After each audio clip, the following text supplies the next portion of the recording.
গণভোট বিল আনছেন ওনার এটা রহিতকরণের জন্য। তো আমরা এটা একমত হওয়ার প্রশ্নই আসে না। তার কারণ আপনারা গতকাল প্রশ্ন করেছিলেন জুলাই চেতনার কথা। গণভোট অস্বীকার করলে তার জুলাই চেতনাই থাকে না। 2/3 মেজরিটির অহংকার আসলে কোনো জাতির জন্য ভালো কিছু বয়ে আনে নাই আর কি। এখন সরকার 2/3 মেজরিটির দোহাই দিয়ে যদি এগুলোকে বাতিল করার প্রস্তাব আনে, এটা তো আমরাও মেনে নিতে পারবো না, জনগণও মেনে নিতে পারবে না। কিন্তু জনগণের সুস্পষ্ট ম্যান্ডেট ছিল। গণভোট মানে তো জনগণ ভোট দেয়া তাদের রায় ঘোষণা করেছে। যারা জনগণের ভোটকে অস্বীকার করবে তারা তো জনকল্যাণকামী সরকার হবে না, তারা গণবিরোধী সরকার হবে। এই জন্য গণভোটের রায় অবশ্যই মানতে হবে। ডেন্টিস্টের পরামর্শ নাও নতুন কোলগেট অ্যাক্টিভ সল্ট। আপনাদের মাধ্যমে আমরা গোটা দেশবাসীকেই এ বিষয়ে অবহিত করা দরকার মনে করছি যে আজকের এই মিটিংয়ে এখন আমাদের সাথে মিটিংয়েও ছিলেন এবং এখন আমাদের সাথে উপস্থিত আছেন বাংলাদেশ জামাত ইসলামীর সম্মানিত নায়েবে আমির, রাজশাহী গোদাগাড়ী থেকে নির্বাচিত গোদাগাড়ী তানোর থেকে নির্বাচিত সংসদ সদস্য অধ্যাপক মুজিবুর রহমান, আমাদের সাথে আছেন সাতক্ষীরা থেকে নির্বাচিত সংসদ সদস্য আমাদের গাজী নজরুল ইসলাম, পাবনা একই তো তোমার এক থেকে নির্বাচিত সংসদ সদস্য ব্যারিস্টার ডক্টর নজিবুর রহমান মমিন। আমরা এই মিটিংয়ে 4 জন ছিলাম এবং এখানে 4 জন উপস্থিত আছেন। সম্মানিত সাংবাদিক বন্ধুগণ, আপনারা হয়তো ইতিমধ্যেই অবগত হয়ে গেছেন। আমরা দেখলাম যে সরকারি দল ইতিমধ্যেই লম্বা সময় ব্রিফ করছে, তারা ক্যাবিনেট মিটিং এর কথা বলে ওনারা চলে আইছে। তো দেখলাম যে অনেকক্ষণ ছিলেন এখানে। আচ্ছা, তো এমনি আজকে তো আমরা তো 2 দিন ব্যাপী আলোচনা করলাম। 133টি অধ্যাদেশের মধ্যে যেগুলি দেশের জন্য, জনগণের জন্য কল্যাণকর, পজিটিভ, এই বিষয়গুলিতে কিন্তু আমরা একমত হয়ে গিয়েছি। আর 18টি বিষয়, 18 থেকে 20টি বিষয় ওনারা এখানে উত্থাপন করেছেন, আমরা একমত হইনি। তখন ওনারা পরে আলোচনা হবে বলে ওনারা জানিয়েছেন। যেমন একটি বিষয়, দুর্নীতি দমন কমিশনের ব্যাপারে আমরা একমত হইনি। ওনারা বলছেন যে এরপরে গণভোটের ব্যাপারে, এটা খুবই উল্লেখ করার মতো বিষয়, গণভোট বিল আনছেন ওনারা এটা রহিতকরণের জন্য। তা আমরা এটা একমত হওয়ার প্রশ্নই আসে না। তার কারণ আপনারা গতকাল প্রশ্ন করেছিলেন জুলাই চেতনার কথা। গণভোট অস্বীকার করলে তার জুলাই চেতনাই থাকে না। কাজেই এ বিষয়ে আমরা তীব্র বিরোধিতা করেছি। এটাও পরে আলোচনা হবে বলে সিদ্ধান্ত হয়েছে। দুদক আইনে আমাদের সাথে ডিফারেন্স হয়েছে হলো, আপনার দুদকের চেয়ারম্যান তো একটা সিস্টেমে এতদিন হয়ে আসছে, মানে এখন পর্যন্ত আছে। কিন্তু এখন যেটা ওনারা সংশোধনী প্রস্তাব হিসাবে এখানে অধ্যাদেশ হিসেবে আনছেন যে দুর্নীতি দমন কমিশনের এই যে সার্চ কমিটি ইত্যাদিতে কিচ্ছু থাকবে না, সরকার যাকে ইচ্ছা তাকে নিয়োগ দেবে। এ ব্যাপারে আমরা দ্বিমত পোষণ করেছি এবং এটাও আলোচনা হয়েছে। দুদক আইনের অনেক জিনিসই সংশোধন করে এনে উত্থাপন করা হয়েছে।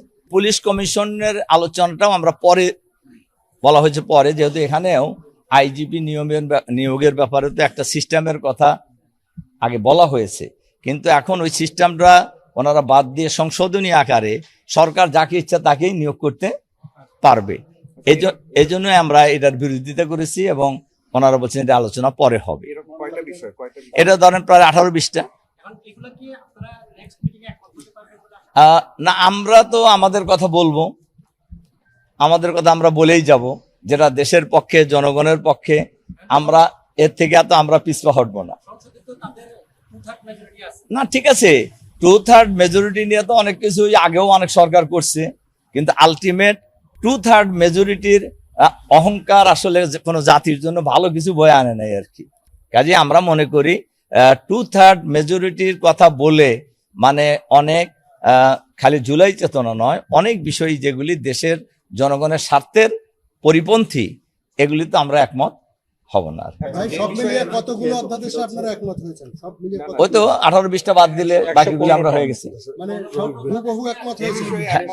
না, এমনি একমত হওয়ার ব্যাপারেও আমরা কোন জায়গায় ওনারা সংশোধনী নিজেরাই আনছে, আবার যেটা এই সংশোধনী সহ একমত, আমরা একমত হয়ে গেছি। আবার আমরা কোনোটায় সংশোধনী দিয়েছি, সেটা সংশোধনী সহ একমত হয়েছে।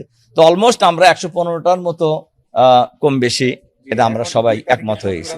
বিলগুলো তো আসলে সংসদে উত্থাপিত হয়েছে, যেগুলো একমত হবে না সংসদে উত্থাপিত হবে, সংসদ যেটা সিদ্ধান্ত নেয় সেটাই হবে। তবে এখানে যেটা আমাদের শ্রদ্ধেয় মাননীয় সংসদ সদস্য বললেন যে আসলে জুলাইয়ের যে চেতনাগুলা ছিল এবং গত তত্ত্বাবধায়ক সরকারকে যে স্পেসিফিক বিষয়ে জনগণ ম্যান্ডেট দিয়েছিল, তার একটি ছিল সংস্কার আর একটি ছিল বিচার।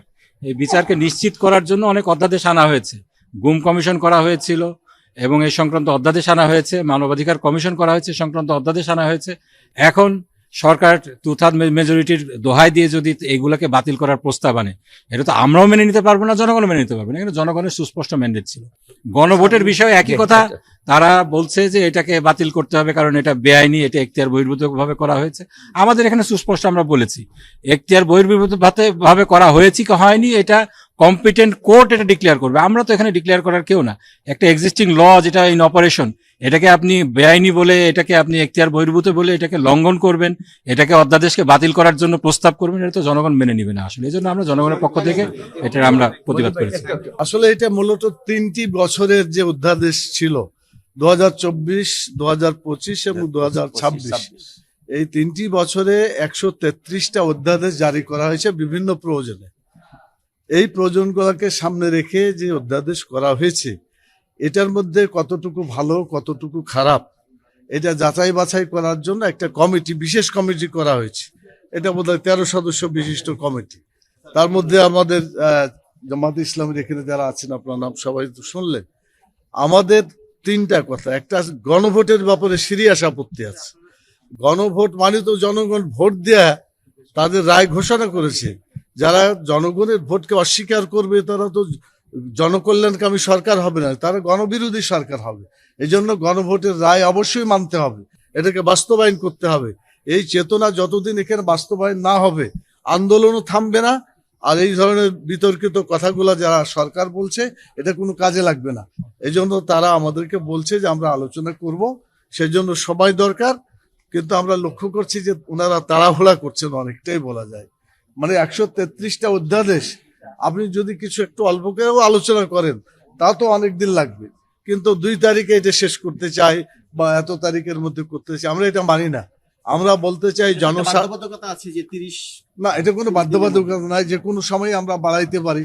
সরকার ইচ্ছা করলে আরো সময় দিতে পারেন। কিন্তু আমাদের মেন্টালিটি যেটা আমরা মনে করছি যে তাড়াহুড়া করে যেগুলা জনগণের কল্যাণকামী যে ধারাগুলো আছে, এটা না এসে তাদের দলীয় যে চিন্তাগুলা,